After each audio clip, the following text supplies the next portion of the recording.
Now the question is whether compromise is possible with religious politics, or with people whose political views are largely inspired by their religious faith.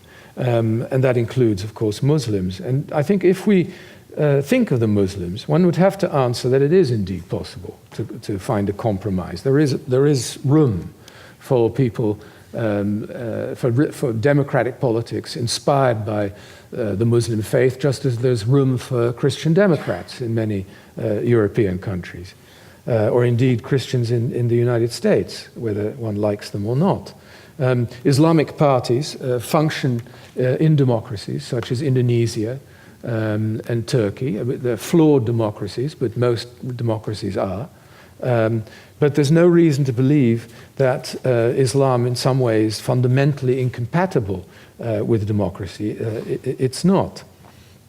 And I think politics, if we think just of the history of the United States, the modern history of the United States, politics can be informed by religious beliefs and be entirely rational. I mean, think of Martin Luther King's views on civil rights. They were clearly inspired by his Christianity, but they were views which were rational and which were therefore open to debate, and could be in the mainstream of political life of the United States.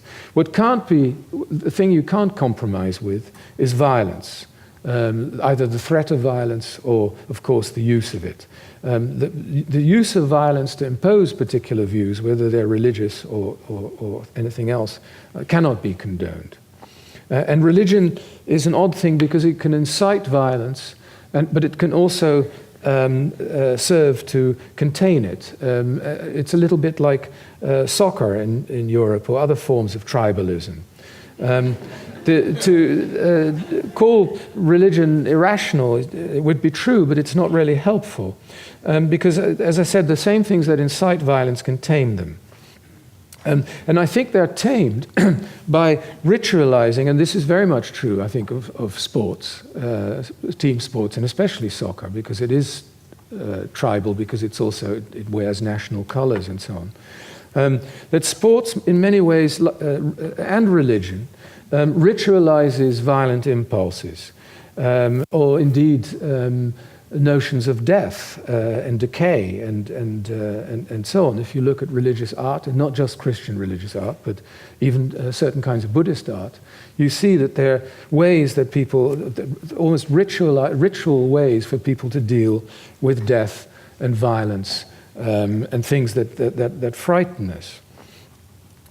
Bullfighting would be another example, and I'm not about to promote bullfighting everywhere, but I think where it is already a tradition, I see no real reason to abolish it, because I think, like churches, like football matches, the bull ring is a way to sort of contain violence by ritualizing it, by turning it to a kind of art, as it were. So to allow Muslims or others to express their faith peacefully in public is not appeasement or a betrayal of Western civilization. Now, Salman Rushdie made a distinction once, which I think is useful to bear in mind. He said, and this is in terms of free speech, and free speech, of course, is a fundamental pillar of democracy, and it's one of the things that people fear that is in danger of being eroded by religious intolerance.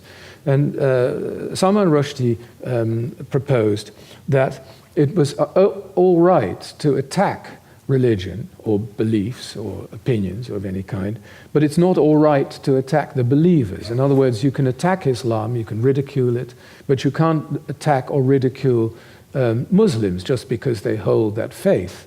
Now, I think that's a perfectly reasonable distinction.